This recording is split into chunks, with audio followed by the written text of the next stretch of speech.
Hello there, Sir from 17 once again, introducing you to my Uncharted 3 crushing difficulty video walkthrough. This is the second level, and it's entitled Greatness from Small Beginnings. And we are playing as a young Nathan Drake, and we're moving around this museum in Colombia. And what you've got to do is, it's asking me to look in my journal, but I don't need to look in my journal because I've played before. But whenever you're stuck and it tells you to look in your journal generally has the answer. So you want to study it as best as you can. Sometimes it's not as obvious as it could be, but it just makes it that little bit more satisfying when you actually do the puzzles. But for this section we have to find the artifact that relates to Sir Francis Drake, and it's just on the other side of this cupboard here. It's just this funny looking, I think, Tudor helmet.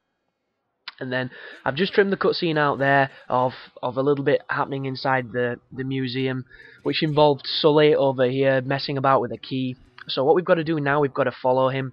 And I don't think you can fail this follow sequence. I think it's one of those, just keep walking, and it's a bit of storytelling. There's no real way to get spotted or anything. This is not a Grand Theft Auto. This is an extremely well-crafted game.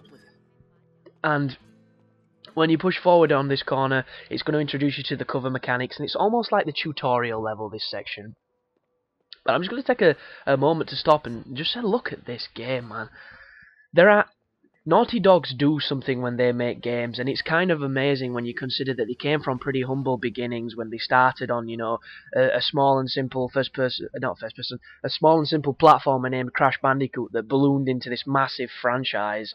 And ever since then, they've just done nothing but consistently make good games. And this one is no different. It's just got such a level of polish, and I know that it's probably got, a ridiculous amount of budget behind it, and that's why they can make it look this good and play and feel this well. But there's just nobody out there, especially on the PS3 at the moment, that are making games that look this good or play this well.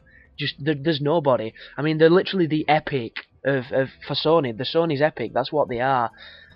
And I just wish there was more games that were like this, because when it comes to the action, cinematic adventures, there is nothing that comes close to just how intense and how enjoyable these games really are. And if you've never played an Uncharted and you sat watching this thinking this looks pretty cool, you've got to experience it. It's one of those things that I can't tell you, and you can't watch it to truly understand it. You've got to be there, you've got to experience it, you've got to put your feet in the shoes of the characters, because some of the most enjoyable moments is literally you sat there watching shit kick off, and you're doing little things that still keep you in the game, like jumping and pressing X and stuff, but it's just, everything just looks so damn nice and so ridiculous that you can't help but get drawn in. But this is the first real introduction to some of the climbing, and you have to climb up to this window over here, and a pretty good, idea if there's going to be some climbing is if you see a drain pipe, or if you see anything that's painted yellow. Conspicuously yellow is what I would say, because everything in this game, if it's not painted yellow, it's almost definitely you're able to get your hand around it, and if you can get your hand around it, the game probably wants you to climb it. And I have no idea how this guy can do it, because it's just ridiculous when you think about it, but that's what video games are for. They suspend belief and we get to enjoy them. But once you've climbed up here, you have to jump up to this shelf to trigger this little cutscene, and then you'll see Sully sharpening a key or messing about with a key. That's me trying to skip the cutscene, but this is not a skippable one. And then we can go to the next part of trailing him. And this game has some very interesting pacing. I do believe that they've hit the nail on the head when it comes to almost perfect pacing with this game. Because the last one, Uncharted 2, is a really good game as well, but there were moments of that where it just seemed to be, from bad to worse all the time. And it had a good feel to it, but there wasn't enough peaks and valleys to make you appreciate the massive climactic moments. This game is much more structured when it comes to that. It's got a really nice ebb and flow. So for every amazing and ridiculously stupid, crazy, Tom Cruise moment that there is, or Michael Bay moment, should I say, there's also a nice little eerie build-up, and it works really well.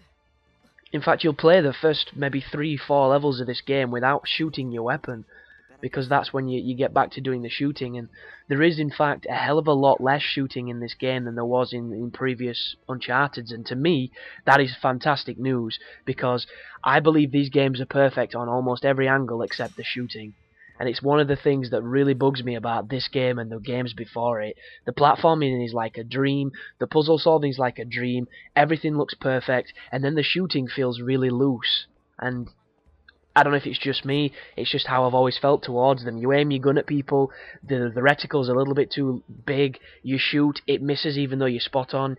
People take far too many bullets to die when they should go down much quicker, and it's just little niggles that I have towards it, and it's a shame because everything else is so brilliant. And I think when Naughty Dog finally, just make the aiming more precise, it'd be such a better game for it.